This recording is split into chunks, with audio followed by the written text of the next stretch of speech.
Hi friends, welcome to Roja vlogs. నా ఛానల్లో videos నచ్చిన వాళ్ళు చూడండి, నచ్చకపోతే వదిలేయండి. ఆ ఛానల్ కింద కామెంట్స్, తొక్కలో కామెంట్స్ ఎవరు పెట్టకండి. నేను మండితే మంచిగా ఉండను కాదు. ఇంకొకటి ఏంటంటే, కాదండి, వాళ్ళు డబ్బులు ఇప్పించారనుకో, వాళ్ళు కొడ్డీలు కట్టారని నేను వీడియోస్లో పెట్టానని ఫీల్ అయిపోతున్నారు. మరి మేము ఇప్పించామని పలానా వ్యక్తి ఇప్పించాడంటే ఆడు 10 రూపాయలు తీసుకున్నాడండి, ఆడు 8 రూపాయలు తీసుకున్నాడండి, ఆడు 3 రూపాయలు తీసుకున్నాడు. షాపులంతా టామ్ చేస్తే మరి మీ వాళ్ళు 30 రూపాయలు లక్షకి 30,000 కట్టించుకున్నప్పుడు నేను చెప్పనా?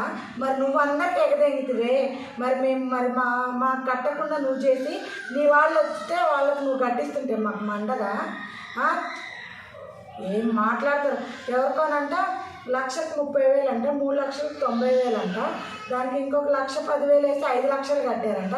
ఎవరికో కట్టిన లంజ గురించి చెప్పుకోవాలి. మాకు అన్నీ 3 సంవత్సరాల నుంచి మొత్తం ఎగదెంగారు. మా గురించి ఎందుకు చెబుతారు? తిడుతున్నారంటే తిడతారు, డబ్బులు పడదెంగితే ఎందుకు తిడతారు?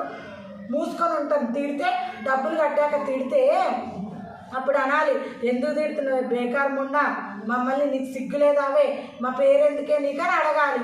డబ్బులు కట్టరు, తిట్టించుకోరు, ఇంకా మేమేం ఇచ్చేయాలా? సిగ్గులేదా మీకు?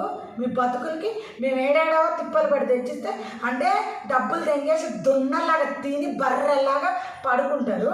మేమేమో టెన్షన్ పడి కంపెనీలో చెప్పుకోలేక, ఇళ్ళ కాడ చెప్పుకోలేక మేమేం టెన్షన్స్ పడాలా? తిన్న ఎట్లా అరుగుతున్నాయి మరి మీకు? తినగానే బర్రెలాగా నిద్రపోతారు డబ్బులు తెంగేసి. ముందర ప్రశాంతంగా ఉప్పర్ మీటింగ్లు వేసుకుంటారు ఇళ్ళ కాడ. తెచ్చిచ్చిన వాళ్ళు చావాలా? తెచ్చిన వాళ్ళు బర్రెల్లాగా పందిల్లాగా బాగా మెక్కి మీటింగ్లు వేసుకుంటూ కూర్చుంటారు. ఊళ్ళో గుత్తలు నాకుంటా, ఊళ్ళో అదేవాడితో పడుకుంది, ఇదేవాడితో పడుకుంది. మీరు పడుకునే ఆపుకోండి ముందు.